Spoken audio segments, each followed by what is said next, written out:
Vive Despierto presenta. Capítulo 09. La terapia. ¿Por qué abrazar es un instrumento terapéutico tan increíblemente eficaz? Antes pensaba que lo único que servía eran la claridad, el ingenio y el análisis, pero todo eso son tonterías en comparación con un abrazo compartido. El ser humano necesita que lo necesiten, eso constituye una de sus necesidades fundamentales. A menos que te muestren afecto, empiezas a morir, y a menos que sientas que eres importante para alguien, aunque solo sea una persona, tu vida carece de sentido. Por eso el amor es la mejor terapia. El mundo necesita una terapia porque al mundo le falta amor. En un mundo en el que realmente reinara el amor no se necesitaría ninguna terapia. El amor sería suficiente, más que suficiente. Abrazar es un simple gesto de amor, de calor, de afecto. La sensación de calor que transmite la otra persona derrite muchas enfermedades, derrite el ego, frío como el hielo, y te hace sentir de nuevo como un niño. Los psicólogos son plenamente conscientes de que si a un niño no lo besan, no lo abrazan, le falta alimento. El cuerpo necesita comida tanto como el alma necesita amor. Puedes cubrir todas las necesidades físicas de un niño, proporcionarle todas las comodidades físicas, pero si no lo abrazas no llegará a ser una persona totalmente sana. En el fondo se sentirá triste, abandonado, sin afecto. Lo habrán atendido, pero no mimado. Se ha observado que si no se abraza a un niño, empieza como a retroceder, incluso puede morir, aunque se le proporcione todo lo necesario. Se le han dispensado todos los cuidados corporales, pero no ha estado rodeado de cariño. Se ha quedado aislado, sin conexión con la existencia. El amor constituye nuestra conexión, nuestras raíces. Al igual que hay que respirar, porque para el cuerpo es esencial. Si se deja de respirar, se deja de existir. El amor es el aliento interno. El alma vive gracias al amor. El análisis no sirve, ni el ingenio, ni la claridad, ni los conocimientos, ni la erudición. Podrás saber todo lo que se puede saber sobre la terapia, ser un experto, pero si no conoces el arte del amor, te quedarás en la superficie del milagro de la terapia. En cuanto empiezas a sentir compasión del paciente, del que sufre, de 100 casos, 90 personas sufren fundamentalmente porque no han sido amadas. Si empiezas a sentir la necesidad de amor del paciente y si puedes satisfacer esa necesidad, el paciente experimentará una mejoría casi mágica. No cabe duda de que el amor es el fenómeno más terapéutico. A Freud le aterrorizaba tanto, jamás se le habría ocurrido abrazar a un paciente. Ni siquiera estaba dispuesto a mirarlo cara a cara, porque al escuchar sus miserias, sus pesadillas, podría haber empezado a sentir compasión, podrían habérsele humedecido los ojos, echarse a llorar o en un descuido incluso tomarle de la mano. Le tenía tanto miedo a una relación afectuosa entre terapeuta y paciente que inventó la siguiente estratagema. El paciente tenía que estar tendido en el diván, y detrás se sentaba el psicoanalista, de modo que no se vieran cara a cara. Y hay que recordar algo muy importante, que solo cuando nos miramos cara a cara crece el amor. Los animales no pueden desarrollar el amor porque hacen el amor sin mirarse, y así no pueden surgir ni la amistad ni la relación. En cuanto acaban con la relación sexual se van cada uno por su lado, sin ni siquiera un gracias, un adiós o un hasta luego. Los animales no han sido capaces de crear la amistad, la familia, la sociedad, por la sencilla razón de que cuando están haciendo el amor no se miran a los ojos, ni a la cara, como si el sexo para ellos fuera algo prácticamente mecánico. No existe ningún elemento humano en su relación sexual. El ser humano ha creado la dimensión de todas las relaciones por la sencilla razón de que es el único animal que hace el amor mirando a su pareja. Los ojos empiezan a establecer comunicación y las expresiones faciales se convierten en un sutil lenguaje. Y además, los cambios de humor y las emociones, el gozo, el éxtasis, el resplandor del orgasmo, y así se construye la intimidad. La intimidad es necesaria, es un requisito indispensable. Por eso es bueno hacer el amor con luz, no en medio de la oscuridad, o al menos con una luz tenue, la de una vela. Hacer el amor con oscuridad es una parte del animal que habita en nosotros, que evita encararse con el otro, una estrategia para esquivarnos. A Freud le daba mucho miedo el amor. Tenía miedo de su amor reprimido, de enredarse, de relacionarse. Quería quedarse fuera, no implicarse con la persona, no formar parte de su interioridad, no adentrarse en aguas profundas y limitarse a ser un observador científico, distante, lejano. Quería crear el psicoanálisis como una ciencia, pero ni lo es ni lo será nunca. Es un arte, mucho más próximo al amor que a la lógica. Y el verdadero psicoanalista no evita profundizar en la interioridad del paciente. Se arriesga. Es arriesgado, porque supone adentrarse en aguas turbulentas. Puede acabar ahogándose, porque al fin y al cabo también es humano. Puede meterse en líos, en complejidades, crearse problemas, pero tiene que arriesgarse. Por eso quiero tanto a Wilhelm Reich. Él fue quien transformó la fisonomía del psicoanálisis, al establecer una relación con el paciente. Desechó el diván y la actitud distante que representa. Fue mucho más revolucionario que Freud, que siguió siendo tradicional, asustado de sus propias represiones. Si no tienes miedo de tus propias represiones puedes ayudar enormemente. Si no tienes miedo de tu inconsciente, si has resuelto un poco tus problemas, puedes ayudar mucho metiéndote en el mundo del paciente, participando en lugar de limitarte a observar. Lo cierto es que como los psicoanalistas tienen sus propios problemas, a veces más que el paciente, se puede comprender el miedo de Sigmund Freud. Por mi parte, quisiera expresarme de una forma categórica al respecto. A menos que una persona abra de verdad los ojos, se ilumine, no puede ser un terapeuta auténtico, verdadero. Solo un Buda puede ser un auténtico terapeuta, porque no le queda ningún problema. Puede fusionarse y fundirse con el paciente. Aún más, para él, el paciente no es el paciente. Esa es la diferencia entre la relación que existe entre un paciente y un terapeuta, y la relación que existe entre un discípulo y un maestro. El discípulo no es un paciente. Es un ser amado, querido. El maestro no es solo un observador, porque participa. Han perdido sus distintas entidades, se han hecho uno, y esa unidad sirve de gran ayuda. Abrazar es solo un gesto de unidad, incluso ese gesto sirve de ayuda. De modo que tienes razón. Preguntas. ¿Por qué abrazar es un instrumento terapéutico tan increíblemente eficaz? Sí, lo es, y se trata de un simple gesto. Si es verdadero, no solo un gesto, sino que lo haces de corazón, puede convertirse en un instrumento mágico, puede ser milagroso, puede transformar la situación en un instante. No hay muchas cosas que entender al respecto. Una de ellas es: nos equivocamos al pensar que el niño muere y el hombre se hace adolescente, después muere el adolescente y el hombre llega a joven, después el joven muere y llega a la mediana edad y así sucesivamente. El niño nunca muere, nada muere jamás.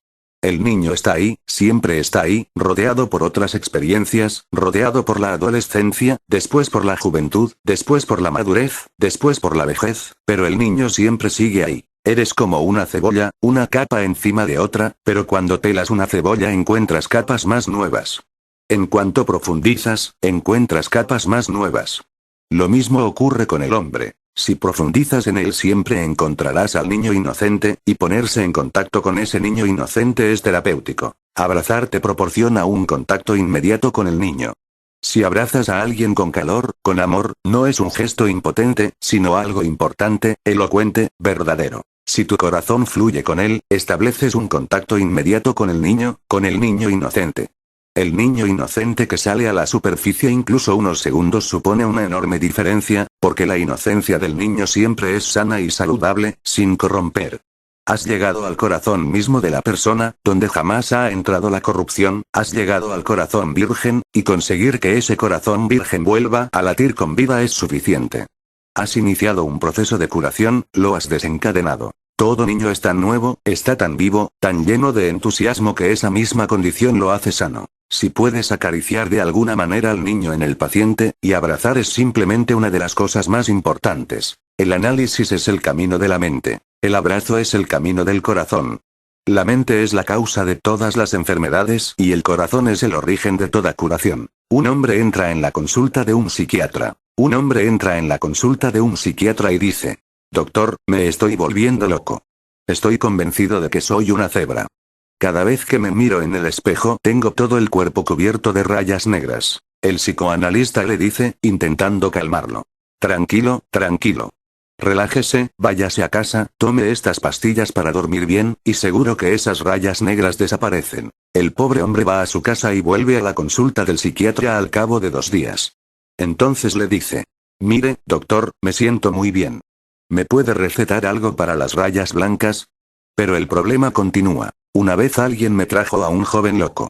Al joven le había dado por pensar que se le metían moscas en el cuerpo, por la nariz y por la boca, mientras dormía, y que no paraban de zumbar en su interior. Y claro, estaba desesperado.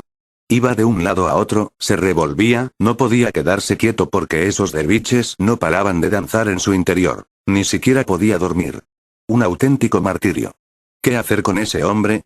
Yo le dije: Túmbate en la cama, descansa 10 minutos y ya veremos qué se puede hacer. Lo cubrí con una sábana para que no viera nada y recorrí toda la casa para cazar unas cuantas moscas. Me resultó difícil porque no lo había hecho nunca, pero me ayudó mi experiencia con atrapar personas. Logré cazar 3. Las metí en una botella, se las llevé a aquel hombre, le hice unos pases de abracadabra, le dije que cerrara los ojos y le enseñé la botella. La miró y dijo: sí, ha cazado algunas, pero son las más pequeñas. Las grandes siguen ahí, y son muy grandes. Muy complicado. ¿De dónde sacar moscas tan grandes? Y dijo: le estoy muy agradecido.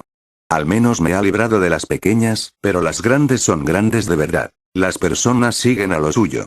Si las ayudas por un lado, te vendrán con el mismo problema por otro, como si hubiera una necesidad profunda. Intenta comprenderlo. Vivir sin ningún problema es muy difícil, casi humanamente imposible. ¿Por qué? Porque un problema te distrae, tienes algo con lo que entretenerte. Un problema te proporciona una ocupación, sin estar ocupado. Un problema te obliga a meterte en algo. Si no existe ningún problema, no podrás aferrarte a la periferia de tu ser. Te tragará el centro. Y el centro de tu ser está vacío. Es como el cubo de una rueda. La rueda se mueve sobre el cubo vacío.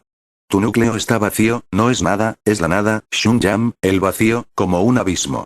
Como tienes miedo de ese vacío, te aferras a la llanta de la rueda o, como mucho, si eres un poco atrevido, a los rayos, pero nunca te acercas al cubo. Empiezas a asustarte, a temblar. Los problemas te ayudan. Problemas por resolver. ¿Cómo vas a ir hacia adentro? La gente acude a mí a decirme: queremos ir hacia adentro, pero tenemos problemas. Piensan que no van a llegar al interior por los problemas. Lo que ocurre es justo lo contrario, que porque no quieren ir hacia adentro están creando problemas. Vamos a intentar que comprendas esto lo mejor posible. Tus problemas son falsos. Yo me ocupo de tus problemas por pura cortesía. Son todos falsos, un sinsentido, pero te ayudan a evitarte a ti mismo. Te distraen. Piensas: ¿cómo voy a meterme ahí? Hay tantos problemas por resolver antes de este, pero en cuanto se resuelve un problema, empieza a surgir otro. Y si miras, si te fijas, te das cuenta de que el otro problema tiene el mismo carácter que el anterior. Intenta resolverlo, y surge un tercero, para sustituirlo inmediatamente. Voy a contar una anécdota. Psiquiatra. Los adolescentes sois un peligro público. No tenéis sentido de la responsabilidad. Olvidaos de las cosas materiales y pensad en otras cosas, como la ciencia, las matemáticas y demás. ¿Qué tal vas con las mates? Paciente. No muy bien. Voy a ponerte una prueba para obtener datos objetivos. Dime un número. Royal 3447. Es la tienda donde trabaja mi novia. No quiero un número de teléfono. Un número cualquiera. Vale. 93. Eso está mejor. Otro número, por favor. 55. Otro más. 93. Muy bien, muy bien. ¿Lo ves? Si quieres, tu mente puede seguir otros caminos. Exacto. 93, 55, 93. Menudo tipazo. Y vuelta con la novia, si no por el número de teléfono, por las medidas de su cuerpo. Y así continúa todo, hasta el infinito. Vayamos a lo esencial. En primer lugar, ¿por qué quieres crear problemas? ¿Son problemas, realmente?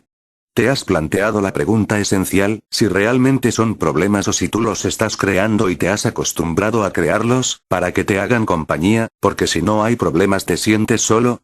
Incluso te gustaría sentirte triste, pero no te gustaría sentirte vacío. La gente se aferra a sus tristezas, pero no está dispuesta a quedarse vacía. Yo lo compruebo todos los días. Llega una pareja. Llevan años peleándose. Dicen que llevan peleándose 15 años. Casados desde hace 15 años, sin parar de pelearse y de hacerse la vida imposible. ¿Por qué no se separan? ¿Por qué se aferran a la infelicidad? Cambiados separados. ¿Qué sentido tiene echar a perder vuestra vida? Pero yo comprendo qué es lo que ocurre. No están preparados para vivir solos. La infelicidad al menos les hace compañía. Y si se separan, no saben qué hacer con sus vidas. Se han adaptado a una pauta de conflictos, ira, violencia y peleas continuas, a no parar de meterse el uno con el otro. Se han aprendido el truco y no saben cómo estar en otra situación con alguien con una personalidad diferente. ¿Cómo estar con alguien distinto? No conocen otra cosa. Han aprendido un lenguaje especial de infelicidad y se sienten con destreza en ese lenguaje. Moverse con otra persona supondría empezar desde el principio. Tras 15 años metido en un asunto concreto, te da miedo meterte en otro. Me han contado el caso de un gran astro del cine que fue a ver a un psiquiatra y le dijo: no tengo talento para la música, no sé actuar. Soy feo y tengo poca personalidad. ¿Qué puedo hacer? Y eso que es un actor famoso. Así que le dice el psiquiatra: ¿por qué no deja de actuar? Si piensa que no tiene talento, que no es el trabajo para el que está destinado, ¿por qué no deja ese trabajo? El actor replicó: ¿cómo? Después de 20 años y cuando casi me he hecho famoso. También inviertes en tus sufrimientos. Observa una cosa. Cuando desaparece un problema, fíjate, el verdadero problema irá a parar inmediatamente a otra cosa. Es como la serpiente que se desprende sin cesar de la vieja piel, pero la serpiente sigue existiendo. ¿El por qué? Es la serpiente. Así era cuando llorabas. Ahora has dejado de llorar, ríes. La serpiente se ha desprendido de la piel vieja. Ahora el problema es, ¿por qué? No puedes concebir una vida sin un por qué. ¿Por qué haces de la vida un problema? La vida es tan inmensamente hermosa. ¿Por qué no vivirla ahora mismo? Llorar es un gesto de vida. También reír es un gesto de vida. A veces estás triste. Es un gesto de vida, un estado de ánimo. Hermoso.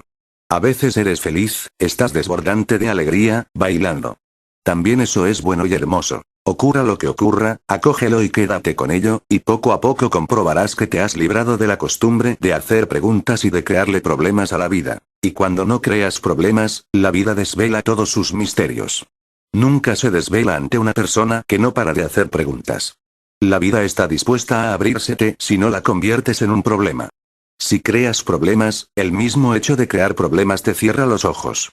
Te vuelves agresivo con la vida. En eso consiste la diferencia entre el logro científico y el logro religioso. El científico es como un hombre agresivo, que intenta arrancarle verdades a la vida, que obliga a la vida a entregar verdades, casi a punta de pistola, con violencia. El religioso no apunta a la vida con una pistola, haciéndole preguntas. El hombre religioso simplemente se relaja con la vida, flota con ella, y la vida revela muchas cosas al religioso, pero no se las revela al científico.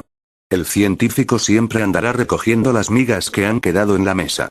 Nunca será invitado al banquete. Quienes viven la vida, la cogen, la aceptan con alegría, sin preguntas, con confianza, esos son los invitados. ¿Qué es la neurosis y cuál es su cura? La neurosis nunca había alcanzado tal carácter de epidemia como en la actualidad. Casi se está convirtiendo en un estado normal de la mente humana. Es algo que hay que comprender. El pasado era más sano espiritualmente, por la sencilla razón de que no se introducían tantas cosas en la mente al mismo tiempo, de que no se sobrecargaba la mente.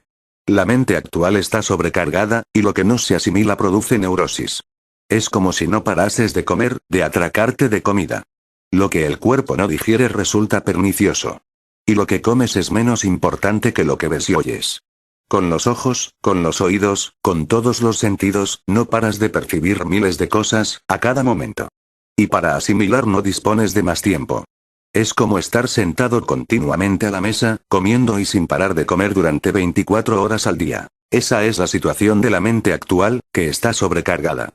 A nadie puede sorprenderle que se venga abajo. Existe un límite para todo mecanismo, y la mente es uno de los mecanismos más delicados y sutiles. Una persona realmente sana dedica el 50% del tiempo a asimilar sus experiencias. 50% de actividad, 50% de inactividad. En eso consiste el equilibrio. 50% de pensar, 50% de meditar. En eso consiste la cura. La meditación no es sino el tiempo en el que puedes relajarte por completo y adentrarte en ti mismo, cuando cierras todas las puertas, todos los sentidos, a los estímulos externos. Desapareces del mundo. Te olvidas del mundo, como si no existiera, ni periódicos, ni radio, ni televisión ni gente. Estás solo en tu ser más íntimo, relajado, en casa. En esos momentos se asimila todo lo que se ha acumulado. Se desecha lo que no vale la pena. La meditación funciona como un cuchillo de doble filo. Por un lado asimila cuanto sirve de alimento y por otro rechaza y se deshace de la porquería. Pero la meditación ha desaparecido del mundo. En la antigüedad la gente tenía de una forma natural una actitud meditativa. La vida no presentaba complicaciones, y la gente tenía tiempo para sentarse tranquilamente sin hacer nada, o mirar las estrellas, los árboles, o escuchar el canto de los pájaros. Tenían intervalos de profunda pasividad. En esos momentos te haces más sano, más entero. La neurosis supone que llevas tal carga en la mente que esa carga te está matando. No puedes moverte. No hay posibilidad de que tu conciencia escape. No puedes ni arrastrarte, la carga es excesiva. Y la carga aumenta a cada momento. Te desmoronas, y es natural. Hay que comprender unas cuantas cosas. La neurosis es como el ratón que llega sin cesar al callejón sin salida, que no aprende. Sí, no aprender es una neurosis, esa es la primera definición. Que siempre llegas al callejón sin salida. Te has enfadado. ¿Cuántas veces te has enfadado? ¿Y cuántas veces te has arrepentido de haberte enfadado? Sin embargo, con un simple estímulo reaccionarás igual. No has aprendido nada. Te has dejado llevar por la codicia, y la codicia te ha hecho aún más desgraciado. Sabes que la codicia nunca le ha dado a nadie la felicidad, pero sigues siendo codicioso, sigues en lo mismo. No aprendes. No aprender produce neurosis, es neurosis. Aprender significa asimilar. Intentas algo y descubres que no funciona. Lo dejas. Vas en otra dirección, intentas otra alternativa. Está muy bien, es inteligente. Darte de cabezazos contra una pared donde sabes perfectamente que no hay ninguna puerta es neurótico. Las personas están cada día más neuróticas porque siguen dirigiéndose al callejón sin salida, intentando algo que no funciona. Quien es capaz de aprender jamás se vuelve neurótico, no es posible. Ve inmediatamente que se trata de un muro y abandona la idea. Empieza a moverse en otras dimensiones. Existen otras alternativas. Ha aprendido algo. Se cuenta que Edison tenía entre manos un experimento en el que había fracasado 700 veces. Sus colegas estaban desesperados. Habían pasado 3 años y él seguía intentándolo, una y otra vez. Y todas las mañanas sentía el mismo entusiasmo, el entusiasmo del primer día. Y habían pasado 3 años. Un día sus colegas se reunieron y le dijeron: esto no tiene sentido. Ha salido mal 700 veces. Ya va siendo hora de que abandonemos el experimento. Por lo visto, Edison replicó. ¿Pero cómo que ha salido mal? Hemos aprendido que nos hemos equivocado con esas 700 posibilidades. Ha sido una gran experiencia. Hoy no voy a hacer el mismo experimento. He pensado en otro. Nos estamos acercando a la verdad. ¿Cuántas alternativas erróneas pueden existir? Tiene que haber un límite. Si existen 1000 alternativas erróneas, ya hemos descartado 700, y solo nos quedan 300. Y entonces daremos en el blanco. En eso consiste aprender. Hacer un experimento, ver que no funciona, intentar una alternativa, ver que no funciona, y la persona sensata lo deja. El estúpido sigue empeñándose. El estúpido lo llama coherencia, y dice: lo hice ayer y lo voy a hacer hoy. Y mañana también. Es cabezota, testarudo. Dice: ¿pero cómo voy a dejarlo? Con todo lo que he invertido en eso. No puedo cambiarlo. Sigue insistiendo y desperdicia su vida entera. Y a medida que se aproxima el momento de la muerte se desespera, no sabe qué hacer. En lo más hondo sabe perfectamente que va a fracasar. Ha fracasado muchas veces, y sin embargo sigue intentando lo mismo, sin haber aprendido nada. Eso provoca la neurosis. Quien es capaz de aprender nunca se volverá neurótico. Un discípulo nunca se volverá neurótico. Discípulo significa el que es capaz de aprender, el que nunca llega a ser un erudito, sino que siempre está en el proceso de aprendizaje. La erudición lleva a la neurosis. No es casualidad que profesores, filósofos y psiquiatras se vuelvan locos fácilmente. Han aprendido y llegado a la conclusión de que ya no queda nada por aprender. En el momento en que decides que ya no queda nada por aprender, dejas de crecer. Dejar de crecer es neurosis. Esa es la segunda definición. Evidentemente, el mundo era muy distinto en épocas pasadas. El equivalente de unas 6 semanas de estímulos sensoriales hace 600 años es lo que recibimos ahora en un solo día, una presión para aprender y adaptarse unas 40 veces superior. El hombre actual tiene que ser capaz de aprender más que en toda la historia de la humanidad, porque ahora hay más que aprender. El hombre actual tiene que ser capaz de adaptarse a nuevas situaciones todos los días, porque el mundo está cambiando a toda prisa. Es un gran reto. Si se acepta, un gran reto ayudará enormemente a la expansión de la conciencia. El hombre actual, o se volverá completamente neurótico o se transformará debido a la presión misma. Depende de cómo te lo tomes. Una cosa es cierta, que no se puede volver atrás. Los estímulos sensoriales seguirán aumentando. Recibiréis más información y la vida cambiará, a un ritmo cada vez más rápido. Y tendréis que ser capaces de aprender nuevas cosas, de adaptaros a ellas. En el pasado el hombre vivía en un mundo casi estático. Todo era estático.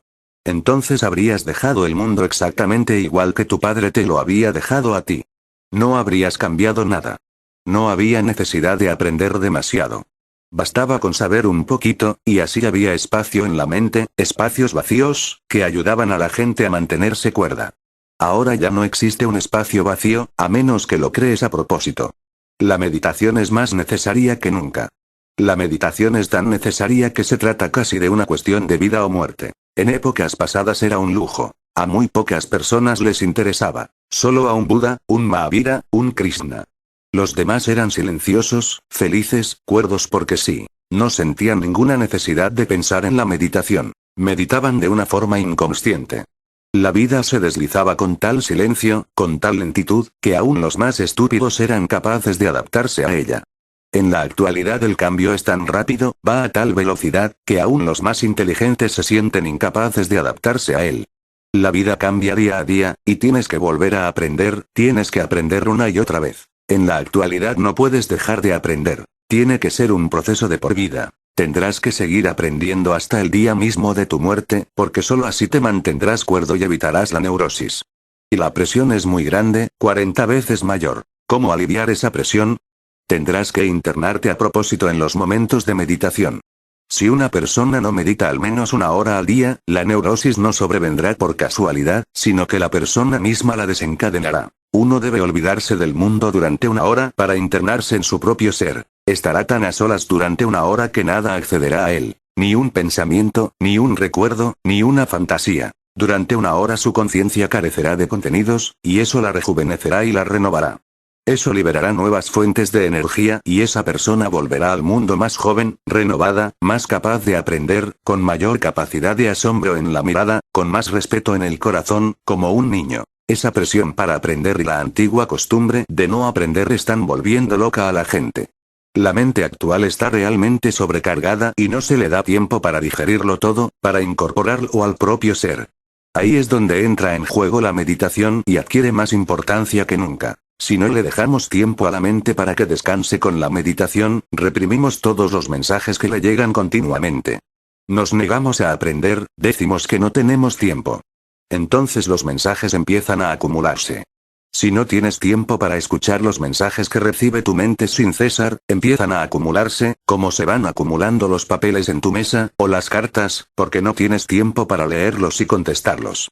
La mente se abarrota de la misma manera. Tantos papeles, tantas cartas que leer, que contestar, tantas cosas a las que atender. Me han contado. El Mullah Nasruddin dijo un día, si hoy pasa algo, no tendré tiempo de ocuparme del asunto al menos hasta dentro de 3 meses. Ya han pasado muchas cosas malas y ahí están, esperando. Si hoy pasa algo, no tendré tiempo de ocuparme del asunto al menos hasta dentro de 3 meses, insistió. Hacer cola. Ves que estás haciendo cola en tu interior, y que continúa formándose la cola. Y cuanto más grande, menos espacio te queda. Cuanto más grande, mayor el ruido en tu interior, porque todo lo que has acumulado requiere tu atención. Esto suele ocurrir a los 5 años de edad, cuando el auténtico aprendizaje prácticamente toca a su fin, y dura hasta la muerte. En los viejos tiempos estaba bien. Bastaban entre 5 y 7 años para aprender todo lo que se iba a necesitar en la vida. Eran suficientes. 7 años de aprendizaje servirían para 70 de vida, pero ahora ya no es posible. No puedes dejar de aprender porque siempre están surgiendo cosas nuevas y no puedes enfrentarte a esas cosas nuevas con ideas viejas. No puedes depender de tus padres y sus conocimientos, no puedes depender ni siquiera de tus profesores del colegio y la universidad, porque te hablan de algo desfasado. Han ocurrido muchas más cosas. Ha llovido mucho desde entonces. Esa fue mi experiencia de estudiante. Me sorprendían los conocimientos de mis profesores porque eran muy antiguos, tenían 50 años de antigüedad. Cuando ellos eran jóvenes habían recibido esos conocimientos de sus profesores. Desde entonces no se habían molestado en mirar lo que ocurría a su alrededor. Sus conocimientos eran completamente inútiles. Tenía continuos enfrentamientos con mis profesores, y me echaron de muchos centros, me expulsaron, porque los profesores decían que no podían hacer carrera de mí. Y yo no creaba problemas, simplemente les hacía ver que lo que decían estaba desfasado. Pero eso hiere el ego. Lo habían aprendido en su época universitaria y pensaban que el mundo se había detenido allí y entonces. Ahora los estudiantes no pueden depender de sus profesores, y los niños no pueden depender de sus padres, y de ahí la gran rebelión que está en marcha. No tiene nada que ver con ninguna otra cosa. Los estudiantes ya no pueden respetar a sus profesores a menos que estos sigan aprendiendo continuamente. No merecen respeto. ¿Por qué habrían de merecerlo? No existe razón alguna. Y los niños no pueden respetar a sus padres porque el enfoque de los padres sobre las cosas parece muy primitivo. Los niños pequeños están empezando a darse cuenta de que lo que dicen sus padres está desfasado. Los padres tendrán que aprender continuamente si quieren ayudar a sus hijos a crecer, y los profesores también tendrán que aprender continuamente. Nadie puede dejar de aprender en la actualidad, y a una velocidad cada vez mayor. De modo que, en primer lugar, no hay que dejar de aprender, porque si no sobreviene la neurosis, porque dejar de aprender significa que estás acumulando información que no has asimilado, que no has digerido, que no ha pasado a la masa de tu sangre, que está esperando a que la aceptes. Y en segundo lugar, necesitarás tiempo para relajarte. La presión es excesiva. Necesitarás tiempo para librarte de esa presión. Dormir ya no puede servirte de ayuda porque incluso el acto de dormir se está sobrecargando. Los días se sobrecargan de tal manera que cuando te quedas dormido solo el cuerpo se relaja en la cama, pero la mente sigue organizando cosas. Eso es lo que se llama soñar, nada más que un esfuerzo desesperado de la mente para ordenar las cosas porque tú no le vas a dedicar tiempo. Tienes que relajarte conscientemente, hasta llegar a la meditación. Unos minutos de meditación evitarán la neurosis. Con la meditación la mente se despeja, se digieren las experiencias y desaparece la sobrecarga, dejando la mente renovada, joven, limpia y clara. En tiempos pasados el volumen de entrada de información ocupaba 1/10 parte del tiempo de una persona y el tiempo de meditación 9/10 partes. En la actualidad ocurre justo lo contrario. 9/10 partes para el volumen de entrada de información y 1/10 parte de tiempo dedicado a la meditación. Muy raramente te relajas. Muy raramente te sientas en silencio, sin hacer nada. Está desapareciendo incluso esa 10ª parte de tiempo dedicado a la meditación inconsciente. Y así, el ser humano se volverá completamente loco.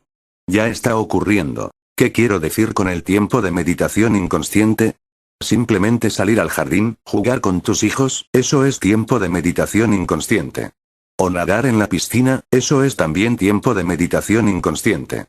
O cortar el césped, escuchar el canto de los pájaros, también eso es tiempo de meditación inconsciente. También eso significa desaparecer, porque siempre que la gente tiene tiempo, se sienta en el sofá y se pega al televisor. Pero la televisión ceba tu mente con una información terriblemente peligrosa. No serás capaz de digerirla. O a lo mejor lees los periódicos. Te están metiendo toda clase de tonterías en la cabeza. Siempre que tienes tiempo enchufas la radio o el televisor. O algún día te sientes bien y para relajarte te vas al cine. ¿Qué clase de relajación es esa? La película no te permitirá relajarte, porque te bombardearás sin cesar con información. La relajación significa que no te envíen información. Puede servir oír el canto del cuclillo, porque con eso no te están transmitiendo ninguna información. Escuchar música también puede servir, porque no te están cebando con información. La música no tiene idioma, es puro sonido. No envía ningún mensaje, simplemente te deleita. La danza está bien, y también la música, como trabajar en el jardín o jugar con los niños. O simplemente quedarte sentado sin hacer nada. Esa es la cura. Y si lo haces conscientemente, el efecto será mayor. Crea un equilibrio. La neurosis es un estado mental de desequilibrio. Demasiada actividad y ninguna inactividad, demasiado elemento masculino y ningún elemento femenino, demasiado yang y demasiado poco yin. Y tienes que funcionar al 50%. Tienes que mantener un profundo equilibrio. Necesitas cierta simetría en tu interior. Tienes que ser Ardhanarishwar, mitad hombre y mitad mujer, y así nunca te volverás neurótico. La individualidad no es ni masculina ni femenina, sino simple unidad. Intenta alcanzarla entre el tiempo que pasas haciendo y el tiempo que pasas no haciendo. En eso consiste la salud. Eso es lo que Buda llamaba el camino del centro, Majjhima Nikaya. Quédate justo en el centro. Y recuerda que también puedes desequilibrarte y moverte hacia el otro extremo. Puedes hacerte demasiado inactivo. También eso resulta peligroso. Tiene sus propios riesgos y dificultades. Si te vuelves demasiado inactivo, tu vida perderá la danza, tu vida perderá alegría, empezarás a morir. De modo que yo no digo que seas inactivo. Lo que digo es que tiene que existir un equilibrio entre la acción y la inacción. Que se equilibren entre sí, de modo que tú quedes en el centro. Que sean las dos alas de tu ser. Un ala no debe ser mayor que la otra. En Occidente la actividad es excesiva. La inactividad ha desaparecido. En Oriente la inactividad es excesiva y ha desaparecido la actividad. Occidente conoce la prosperidad y la riqueza en el exterior y la pobreza en el interior. Oriente conoce la riqueza, la prosperidad en el interior y la pobreza en el exterior. Ambos sufren porque ambos han elegido los extremos. Mi enfoque no es ni oriental ni occidental, ni masculino ni femenino, ni de actividad ni de inactividad. Mi enfoque es el de la simetría, el equilibrio absolutos, en ti. Por eso les digo a mis sannyasis, no abandonéis el mundo. Estad en el mundo y al mismo tiempo no estéis en él. Es lo que los taoístas llaman Wei Wu Wei, la actividad mediante la inactividad, el encuentro de yin y yang, de anima y ánimas. El resultado es la iluminación. El desequilibrio significa la neurosis. El equilibrio, la iluminación. ¿Podría hablar sobre la locura? He comprobado que los psiquiatras no saben nada de ella a pesar de todos sus esfuerzos. Al parecer, hay dos tipos de locura. Usted ha hablado de la locura como un paso hacia la iluminación, y también ha dicho que la psicosis es una forma grave de cobardía ante la realidad de la vida. No parece que todos los locos que aseguran ser Jesucristo hayan tenido una experiencia de Dios. Hay dos clases de locura, pero la psiquiatría moderna solo es consciente de una, y como no es consciente de la otra, su comprensión de la locura es sesgada, errónea, imperfecta y además dañina. La primera clase de locura que tienen en cuenta los psiquiatras es la que se sitúa por debajo de la mente racional. Cuando no puedes soportar las realidades, cuando resultan excesivas, cuando no puedes más, la locura es una forma de huir a tu propio mundo subjetivo, para olvidar las realidades. Creas tu propio mundo subjetivo, empiezas a vivir en una especie de mundo imaginario, empiezas a soñar incluso con los ojos abiertos, de modo que puedes evitar las realidades que te resultan excesivas, insoportables. Eso es una evasión. Caes por debajo de la mente racional, vuelves a la mente animal, y eso significa caer en lo inconsciente. Otras personas consiguen lo mismo de otras maneras. El alcohólico lo consigue con el alcohol.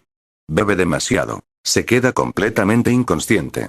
Se olvida del mundo, y de todos sus problemas y ansiedades. La mujer, los hijos, el trabajo, la gente. Se traslada a su inconsciente con la ayuda del alcohol. Se trata de una locura transitoria que desaparecerá al cabo de unas horas. Y siempre que se presentan momentos difíciles en el mundo, las drogas adquieren gran importancia.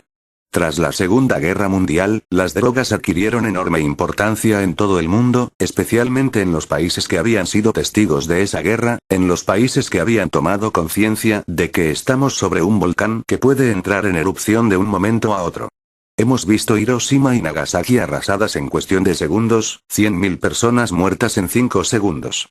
Entonces, la realidad resulta excesiva, no es soportable, y de ahí que la nueva generación, la generación más joven, empezara a interesarse por las drogas. Las drogas, su influencia en el mundo entero y en las nuevas generaciones se remontan a la experiencia de la Segunda Guerra Mundial. Fue la Segunda Guerra Mundial lo que dio lugar a los hippies, lo que ha creado a los drogadictos. Como la vida es tan peligrosa y la muerte puede sobrevenir en cualquier momento, ¿cómo evitarlo? ¿Cómo olvidarse de todo?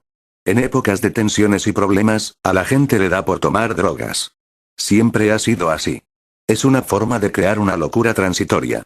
Y cuando hablo de locura me refiero a caer por debajo de la mente racional, porque solo la mente racional puede ser consciente de los problemas.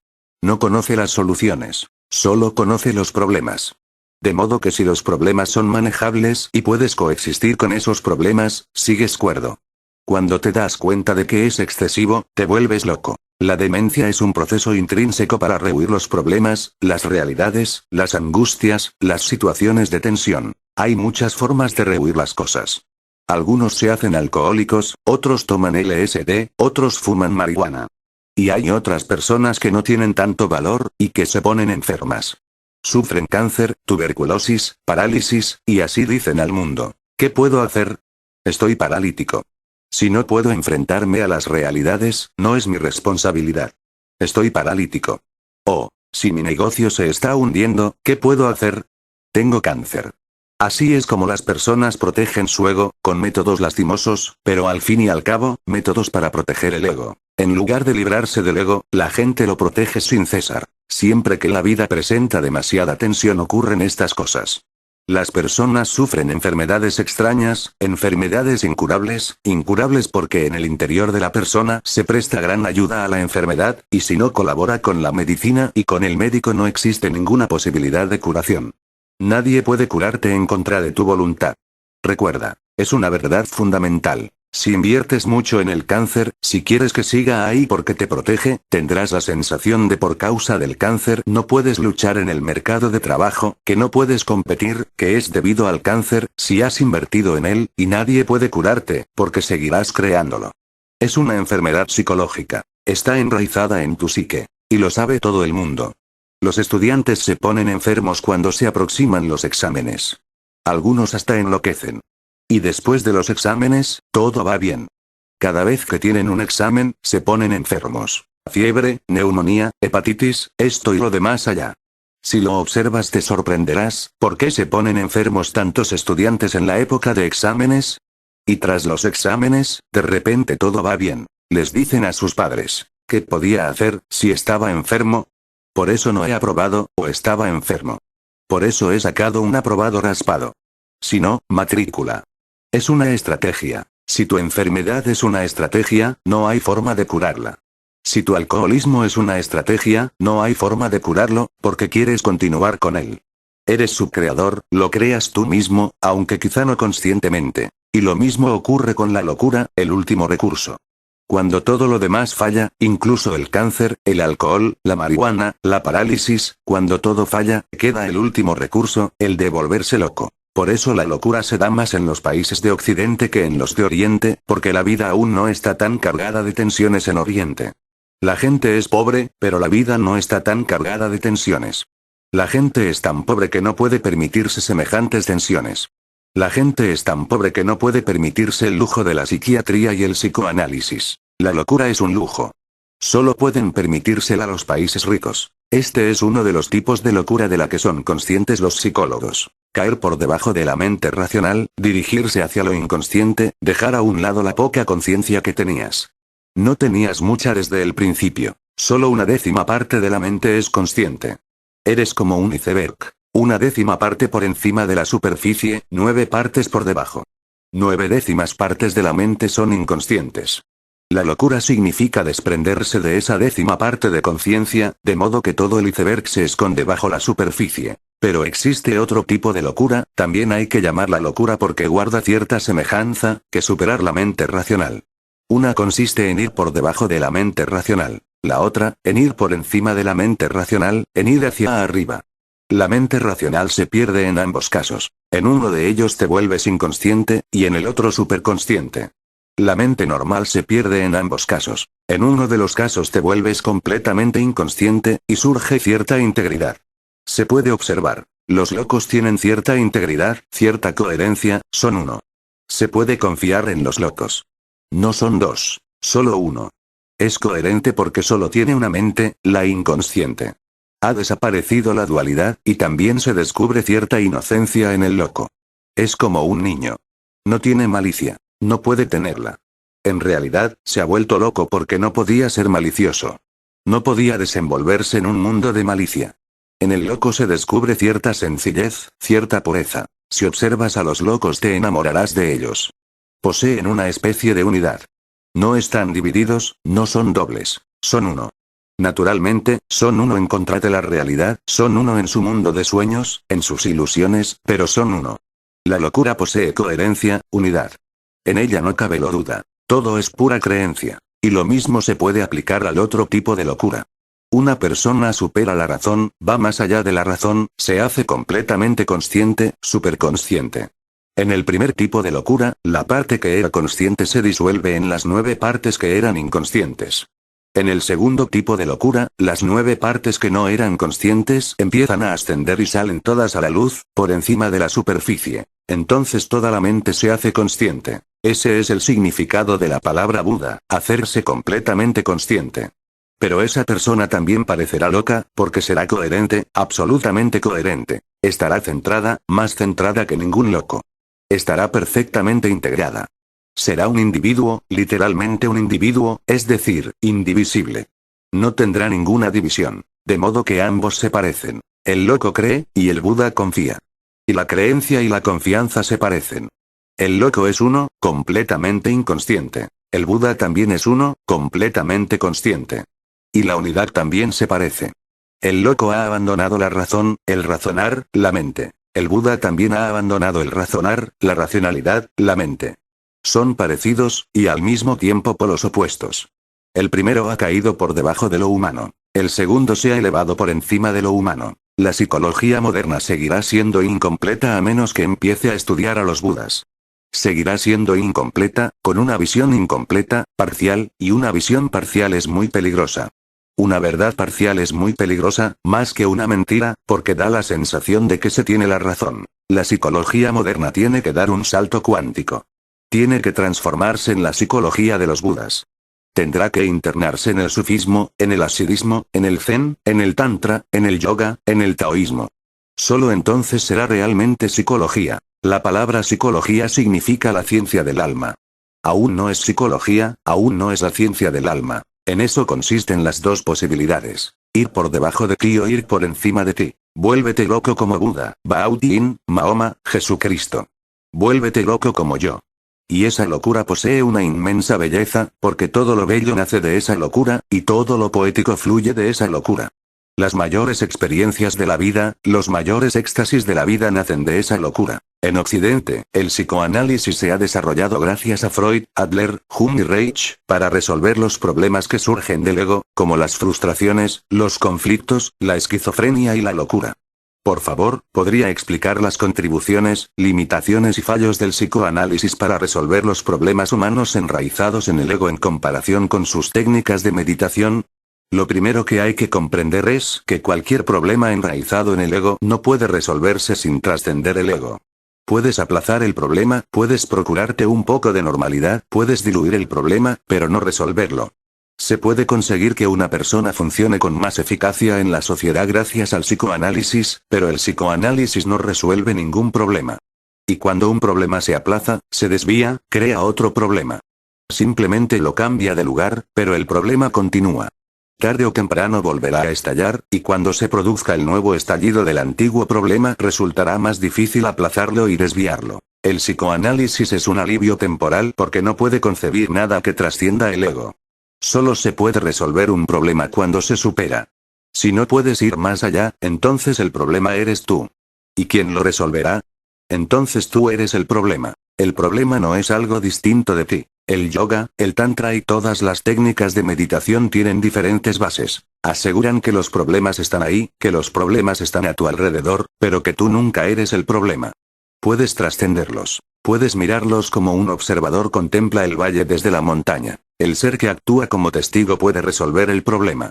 Solo con actuar como testigo se resuelve la mitad del problema, porque cuando puedes observar un problema, ser testigo imparcial, puedes quedarte al margen y mirarlo.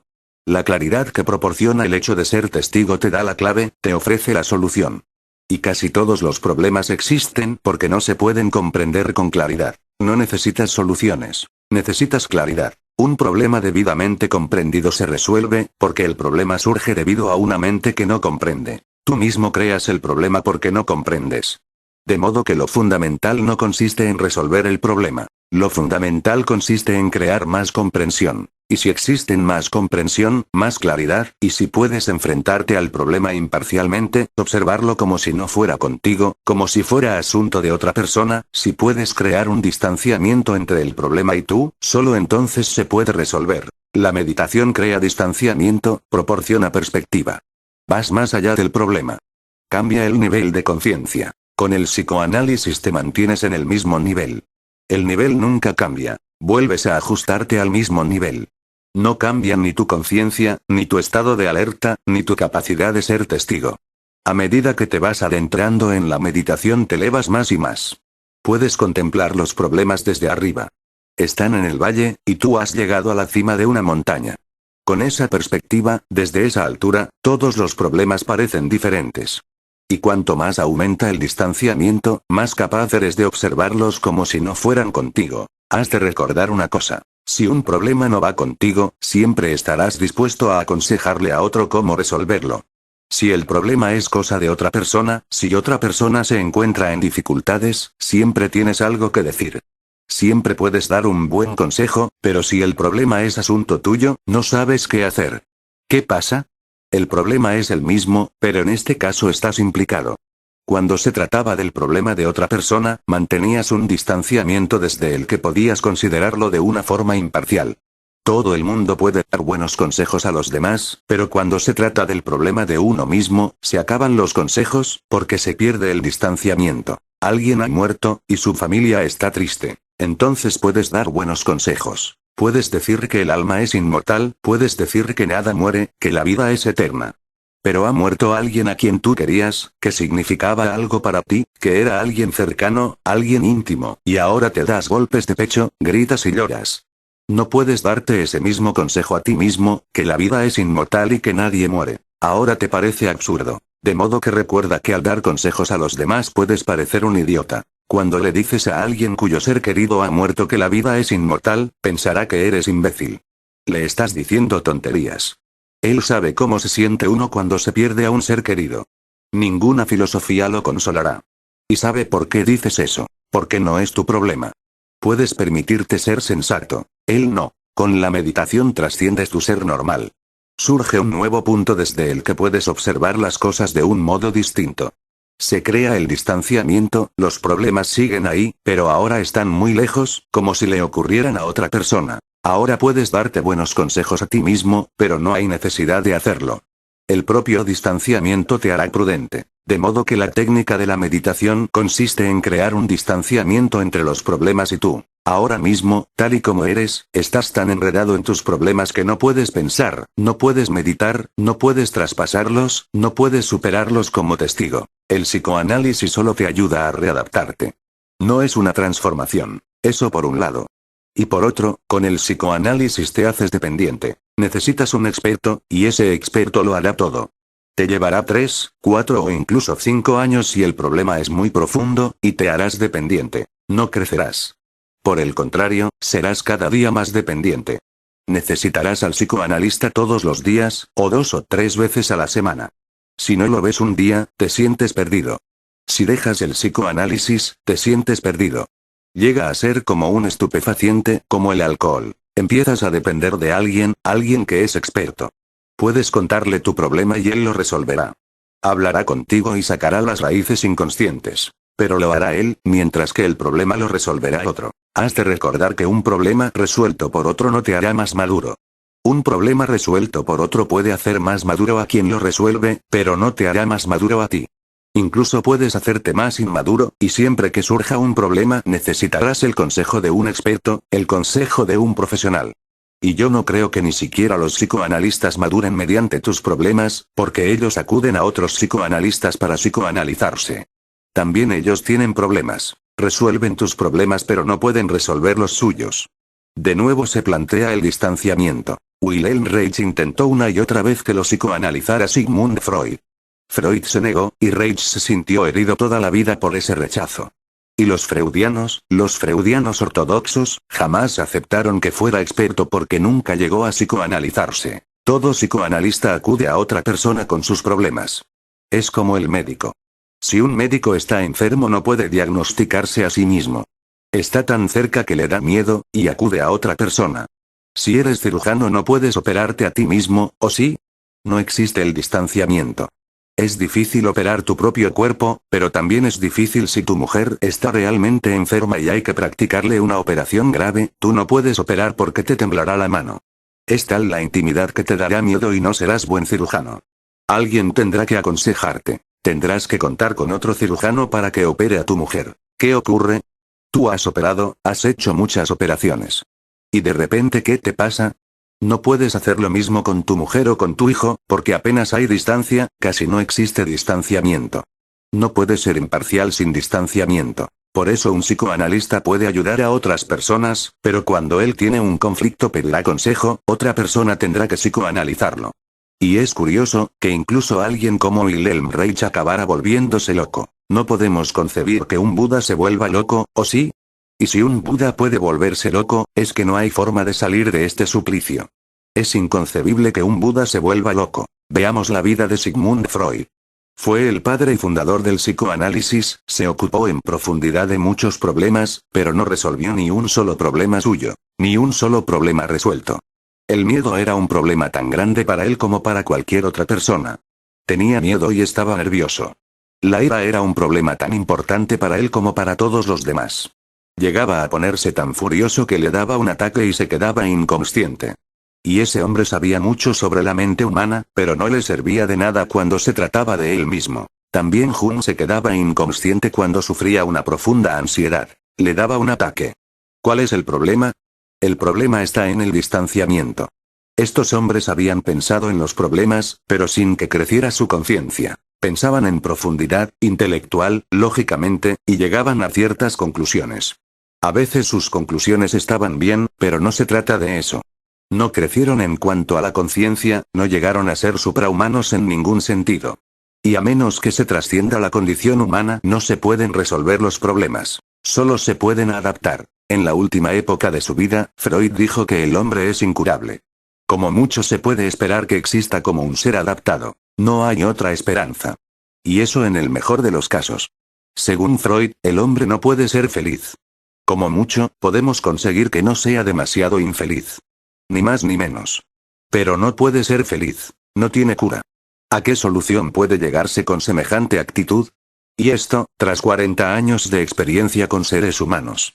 Llega a la conclusión de que no se puede ayudar al hombre, de que el hombre es, por naturaleza, infeliz, y que siempre seguirá siendo infeliz. Pero Oriente el Yoga dice que se puede trascender al ser humano. No es el hombre el incurable, es su conciencia mínima lo que crea el problema. Si se aumenta la conciencia, si crece la conciencia, disminuyen los problemas. Existen en la misma proporción. Si hay un mínimo de conciencia, hay un máximo de problemas. Si hay un máximo de conciencia, hay un mínimo de problemas. Con la conciencia total, los problemas simplemente desaparecen, al igual que el sol sale por la mañana y desaparecen las gotas de rocío. Con la conciencia total no hay problemas, porque con la conciencia total no pueden surgir problemas. Como mucho, el psicoanálisis puede ser una curación, pero seguirán surgiendo problemas. No puede prevenir nada. El yoga, la meditación llega hasta el fondo mismo. Te cambiará de tal manera que no surgirán los problemas. El psicoanálisis se dedica a los problemas. La meditación se dedica a ti, directamente a ti. No se ocupa de los problemas. Esa es la razón por la que los grandes psicólogos de Oriente, Buda, Mahavira o Krishna, nunca hablan sobre los problemas. Por eso, la psicología occidental piensa que la psicología es un fenómeno nuevo, y no lo es, en absoluto. Hasta el siglo XX, hasta principios del siglo XX, nadie pudo demostrar científicamente antes de Freud la existencia del inconsciente. Buda hablaba de él hace ya 25 siglos, pero Buda nunca abordó ningún problema porque, según decía, los problemas son infinitos. Si abordas cada problema nunca podrás abordarlos realmente. Aborda a la persona misma y olvídate de los problemas. Aborda el ser mismo y ayúdalo a crecer. A medida que el ser crece, a medida que se hace más consciente, los problemas van desapareciendo. No tienes que preocuparte por ello. Por ejemplo, una persona es esquizofrénica, está dividida, desdoblada. El psicoanálisis tratará esa división, cómo hacer que esa división sea viable, cómo adaptar a esa persona de manera que pueda funcionar, que pueda vivir pacíficamente en la sociedad. El psicoanálisis abordará el problema, la esquizofrenia. Si esa persona acude a Buda, Buda no hablará sobre el estado de esquizofrenia. Dirá, medita para que el ser interior se haga uno. Cuando el ser interior se haga uno, la división desaparecerá en la periferia. La división está ahí, pero no es la causa, sino solo el efecto. En las profundidades del ser existe una dualidad, y esa dualidad ha producido una grieta en la periferia.